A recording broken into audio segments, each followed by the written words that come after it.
Nung nagtayo kami 2013, ganyan nakalaki yan, di ba? Tapos, since 2013, nagbukas si Pound for Pound, nagbukas tong si Jim din, 4 yung nagbukas pa kung di ako nagkakamali. Mula nung nagbukas kami, hanggang ngayon nandun pa yung mga gym na yan. Ang punto ko lang, isipin mo, ganun kalaki yung gym ko. Iisipin mo, kaya ko na i-cater yung buong Cavite City, di ba? Pero hindi eh. Umaapaw talaga. Meron talagang may mga hindi mo talaga makikater lahat. Sige sir, ano matutulong ko sa inyo sir? Yun. So, ito po ang kwento ko, sir. Sa taga Mendez ako, Mendez Cavite, Tagaytay, tabi, boundary halos, Gindang. Ngayon, since 2023, nag-gym na ako. Ang problem na nakita ko sa amin sa Mendez is, may maliit na gym lang doon, nagsarado rin. Ngayon, nakita ang problema, lagi pa kami dumadayo sa may pinakamalapit namin is, malapit lang naman, pero syempre isang jeep isang pa. diretso nun, pero isang jeep pa yun. Ibang bayan na rin. Diba? Oo. Although malapit siya, pero dumadayo pa rin kami.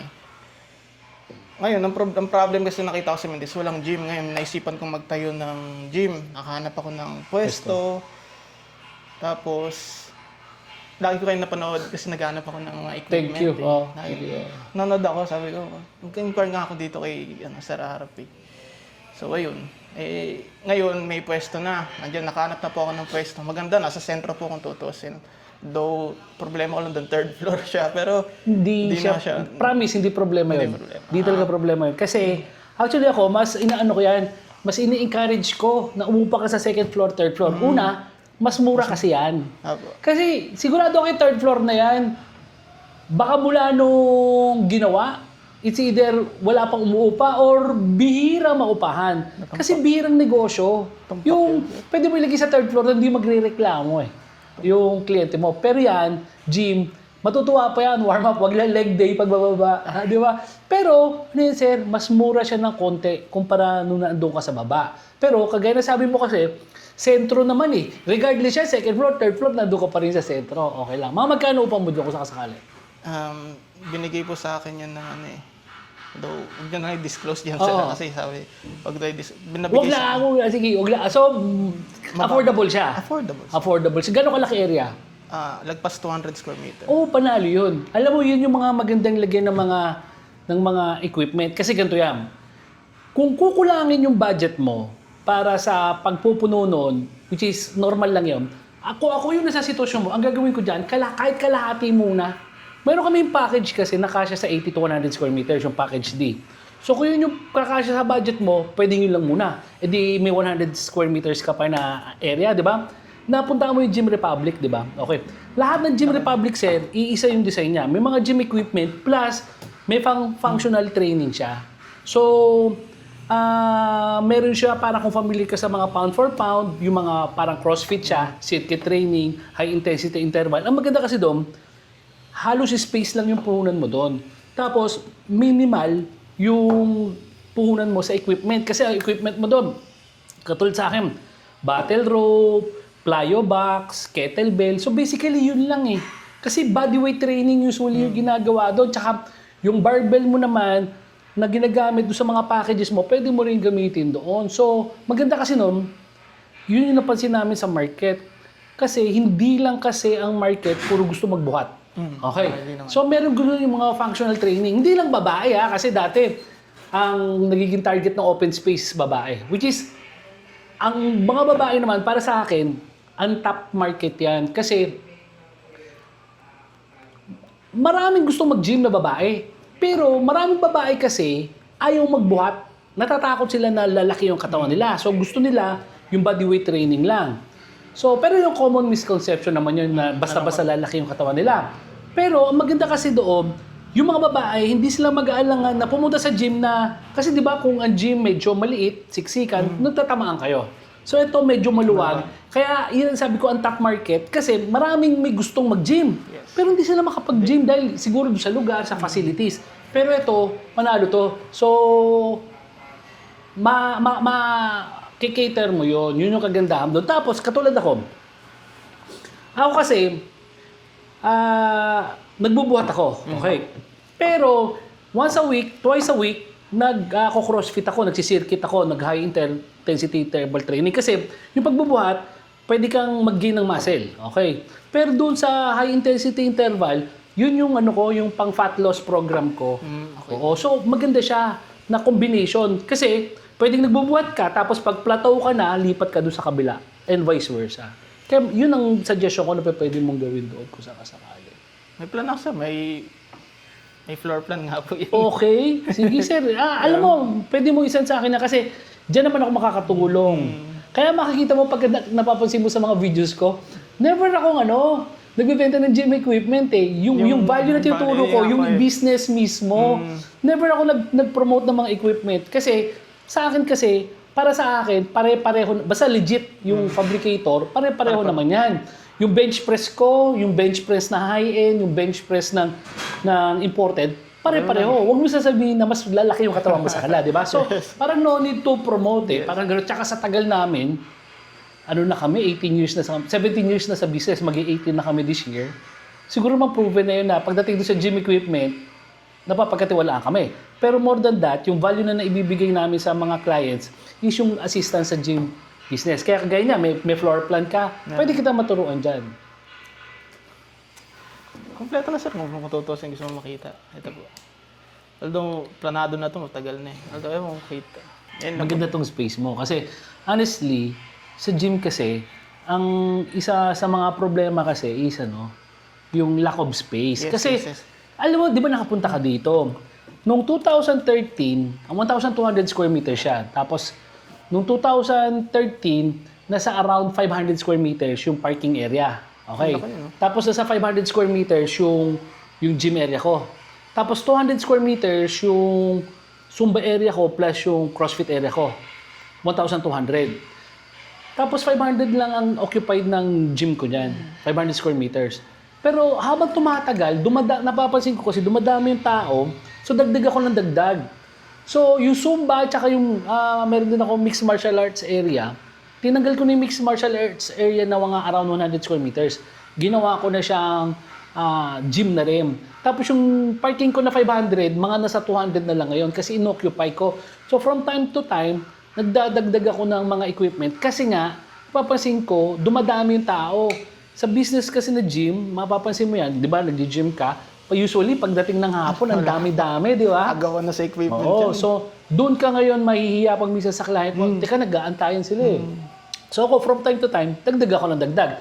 Yun ang maganda sa sitwasyon ko kasi may space ako. Which is, ganun din yung sa'yo. Yung 200 square meters mo, malaki pa yon. Marami ka pang room for improvement. Kung kulang ka sa budget para punuin yon, yun yung suggestion ko. Pwede natin gawin yon. Tapos from time to time, pwede kang mag-ipon. Galing na ngayon to, dun sa kita ng gym. Ngayon, kasi yung initial na capital mo, sa'yo manggagaling yun sa sarili mong bulsa, di ba? Pero yung mga susunod, yung mga succeeding na mga, mga upgrades mo, pwedeng doon na manggaling sa kita na ng gym. Kakailanganin mo yun kasi sure ko na yun na dadami yung yung kliyente mo. Ako naman, familiar din ako sa Mendez eh. Ito nga, would you believe, dito sa Cavite City. Nung nagtayo kami 2013, ganyan na kalaki yan, di ba? Tapos, since 2013, nagbukas si Pound for Pound, nagbukas si Nick, nagbukas tong si Jim din. 4 yung nagbukas pa kung di ako nagkakamali. Mula nung nagbukas kami. Hanggang ngayon, nandun pa yung mga gym na yan. Ang punto ko lang, isipin mo, ganun kalaki yung gym ko. Iisipin mo, kaya ko na i-cater yung buong Cavite City, di ba? Pero hindi. Umaapaw talaga. Meron talagang may mga hindi mo talaga makikater lahat. So yun ang ibig ko sabihin din doon, yung sa Mendez, kahit pa sabihin mo 200 square meters yung area mo, most likely yan, hindi mo rin makikater talaga lahat. Oo. So, kahit pa may kakompetensya ka na, kahit wala ka pa, laging may room pa rin doon sa pag-gym. Magkakatalo-talo na lang talaga yan sa pagpo-promote. Regardless yan kahit na may kakompetensya ka or wala. Ako kasi, importante sa akin yung promotion. Kasi kung wala kang kakompetensya, wala ring silbi yun kung di alam ng mga tao na nandyan ka. Kagaya niya, 3rd floor ka.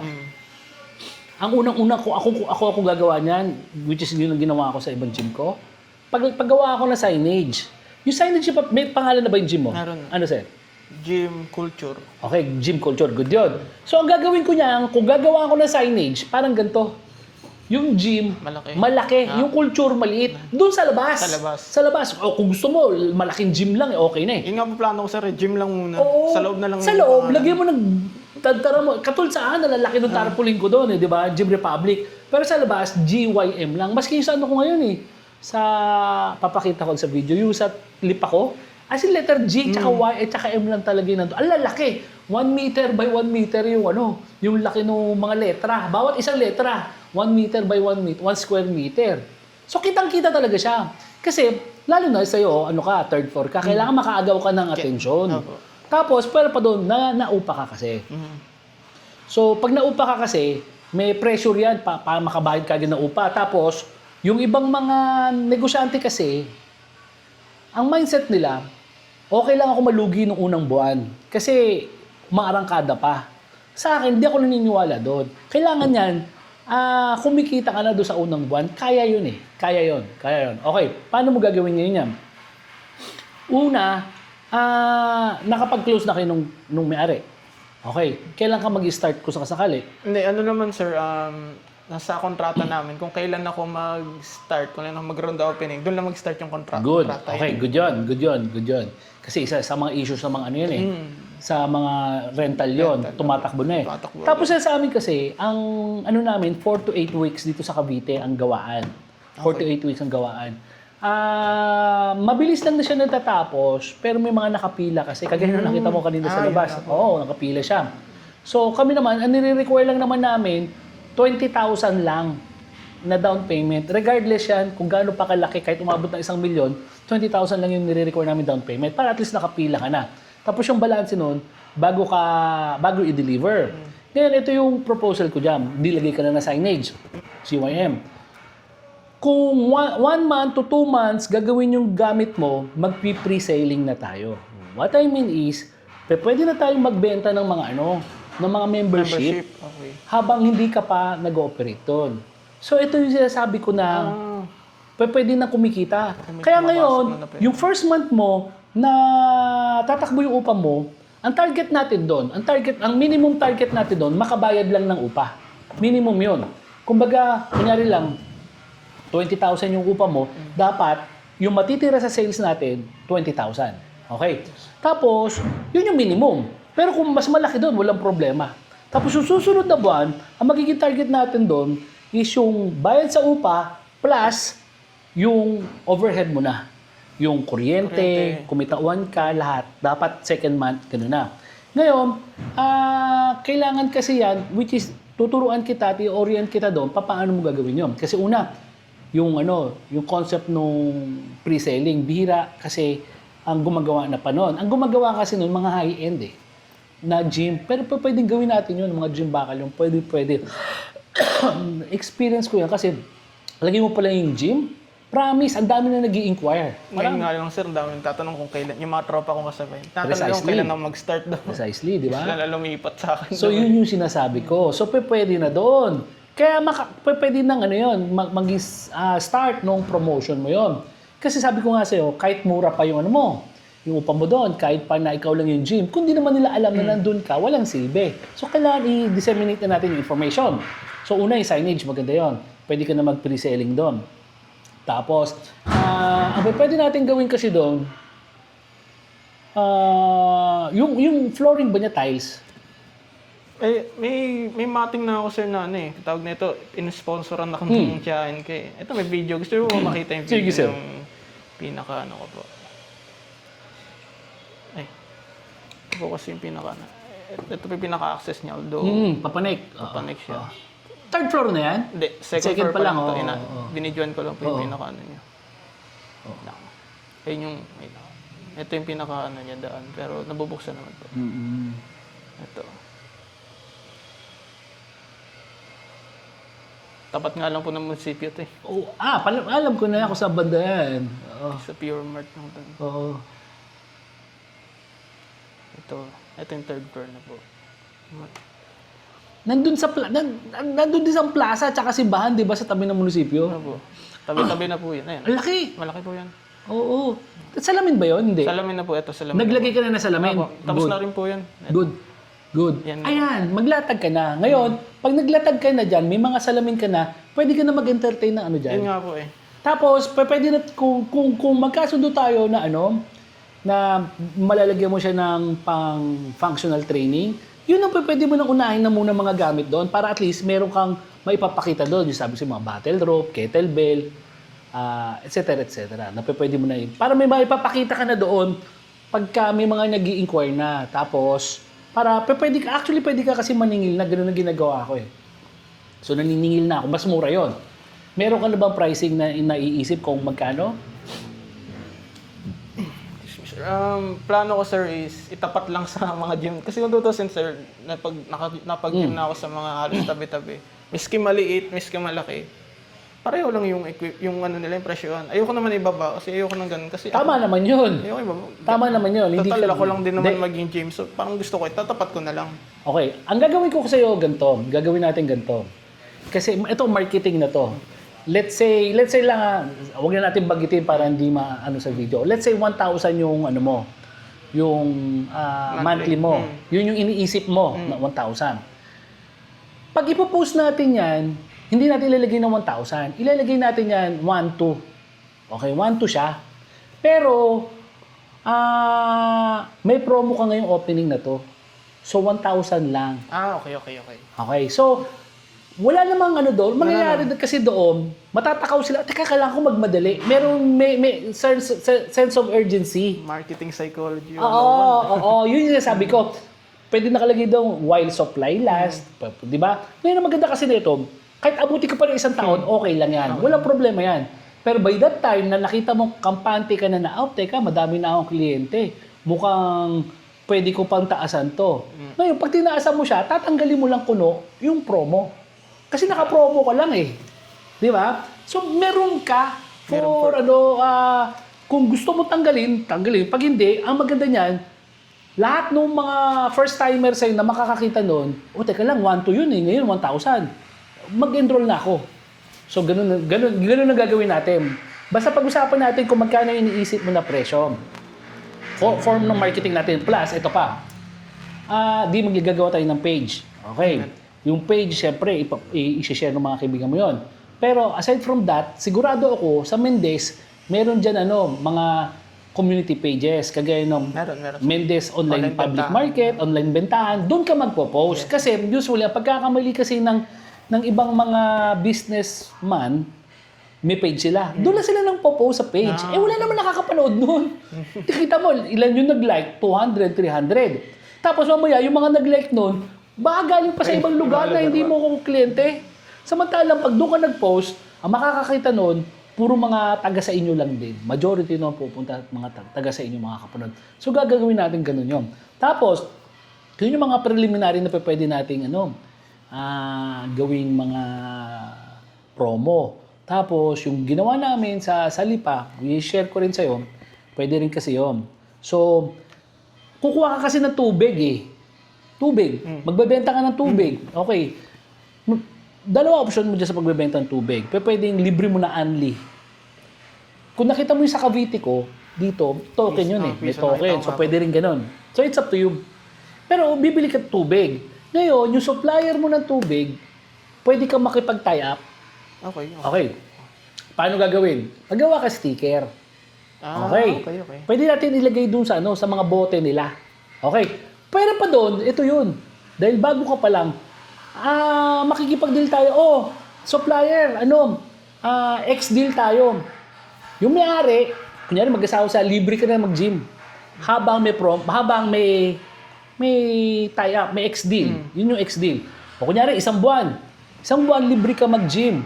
Pero ito naman yung magiging kapalit namin. Isang buwan, ilalagay mo yung sticker ko doon sa bote mo. Pangalawa, pwede pa doon, pwede mo siyang bigyan ng libre. Yung kliyente nila, kunyari lang, pero ito kasunduan. Dapat, yung bibigyan nila ng libreng gym access is yung mga nabili sa kanila ng, let's say, 5 galon o 6 sa isang linggo. Dahil yun yung maraming mag-consume. Ibig sabihin, may pera yun eh. May pera yun. So yung mga ganon, bibigyan mo sila nung parang stub or ano, na ito, bigyan mo sa kliyente mo yan, libre 3 araw na gym. Libre 3 araw. 3 araw lang yun, hindi buong ano yun. Pero maganda kasi nito, ito yun. Kaya alam kong proven kasi kagaya nung marketing na sinasabi ko sa iyo doon sa community pages, mga taga doon lang. Mas matindi yung mga water station kasi pag minsan kasi sa bagay sa tingin ko dahil di naman ganoon kalaki yung Mendez, kaya deliveran ng isang water station kahit saan eh. Pero maganda doon, yung market ni water station, sigurado ko yun yung market mo rin na andun lang sa lugar na yun. 'Di ba? So ngayon, maganda niya, magbibigay tayo ng mga, ito yung sabi ko sa video ko na ano eh, na nakakapagbigay ko ng libre kahit isang buong barangay. Pwede kong gawin yon, ilibre. Pero hindi ko naman gagawin na, una, na ilibre sila sabay-sabay. Tapos, hindi ako pwede maglibre na parang walang kapalit. So, ganito yung ngayon yun. So, pwedeng 3 araw na libre si si client ng tubig. Ang maganda kasi noon, dahil walang gym, first time nila mag-gym. So, yung eagerness nila pag nakapag-gym, ay okay to, libre pa. Pero ito ngayon, dito papasok yung sales. Iba yung marketing, iba yung sales. So ngayon, kung sino man yung magbabantay sa kaha, hindi siya kahera. Ahente siya. Ahente. So magsisale siya. Oh, sige, Mr. Potasio, maglilibre ka, Jim. Sige, fill up ka dito. Kunin mo yung data niya. Kasi, kaya mag-enroll siya kaya hindi, may hawak mo yung data niya, pwede mo siya i-follow up. Diba? Pagkatapos niya mag-gym, kamusta po? May promo kami kasi ngayon, sir. Kasi 1,200 yung monthly namin ngayon. Pero dahil promo kami, 1,000 na lang. Baka gusto nyo mag-enroll na. Kasi sabihin mo lang na di naman gastos to eh. Kasi investment to sa katawan mo eh. Kailangan natin maging malusog na. So ganoon, kailangan makapag-sale. So, nalibre ka, hindi porket nalibre ka, bahala na sila kung mag-enroll sila. So kailangan may action on your part. Paano i-convert ngayon yung pagpunta nila into sale. Kumbaga, binibuild yung relationship sa client. Tama. Tapos, ito hindi doon. Yung sinasabi ko, pupustahan kita. Kakalat talaga maigi yan. Na, may libre doon. Pero 3 beses lang sila pwede 3, isa na sa sayan. 3 beses ka lang makakapag ano. Yung next time may bayad na yun. Diba? So, ang maganda rito kasi, yung water station, matutuwa yun. Kasi alam mo bakit? Dadami kliyente niya eh. Makakapagbigay siya ng promo, wala namang nawala sa kanya. Kasi ano ba nawala sa kanya? Wala eh. Kumbaga nag-ex-deal kayo. Pero usually ang ex-deal, may makukuha ka sa kanya, may mabibigay ka sa kanya. Sa'yo, di ba? Vice versa. Win-win eh. Win-win naman. Oo, pero ito, wala siya ibibigay sa'yo eh. Kasi una, yung sticker nun, panalo pa rin siya doon. Wala naman yun. Yung stub na libre 3 buwan, panalo pa rin siya noon. Dahil wala nawawala sa kanya eh. Dadami pa yung kliyente niya eh. Pero pwede kasi niya i-promo na, okay, pag umu-order ka ng 6 na galon sa linggo, o may libre ka 3 gym. O, di ba? Pwedeng ganun sa kanya yon. Lalakas yung gym, yung water station niya. So yun yung sinasabi ko. Pwede natin gawin. Kasi ito yun, magandang concept talaga ang gym. Pero again para hindi ka ma-overwhelm din, sinasabi ko yon sa video ko. Ang gym, kagaya ng ibang negosyo, pwedeng malugi yan. Pwede rin kumita yan. Wala kasi sa negosyo ang sikreto. Wala sa gym ang sikreto. Ang sikreto, nasa mga tao at paano nila pinatatakbo ito. So, kaya may mga gym na nalulugi. Di ba? Yung iba doon kasi, it's either mali yung pagpaplano, masyadong mahal yung gastos, tapos hinahayaan na lang nila na, sige, kung may papasok, wala. Pero dapat dito, kagaya ng ibang business, na nagbebenta, kailangan aggressive ka sa sales, sa marketing at saka sa sales. Tuloy-tuloy yun. Darating talaga yung punto niya, masasaturate naman yan. What I mean is, darating ka sa punto na nakuha mo na yung maximum ng lugar mo. So, yung buwan-buwan, hindi ka na mag-e-effort nito kasi tuloy-tuloy na yan. May titigil, may magbabalik, may bago. So, ganoon na lang kailangan mo lang i-build yung rapport ng gano'n. Di ba? Tuloy-tuloy na yon. Management is the key talaga. Totoo yun. Kasi marami kasi na malaki ang potential ng mga businesses kumita. Pero masyado expectation ng iba na parang magic ang business na talagang yayaman ka kagad. So kailangan mo ng effort dito. Ako, minsan, nababash ako na sinasabi sa akin na madali sa akin magsalita dahil nandito na ako.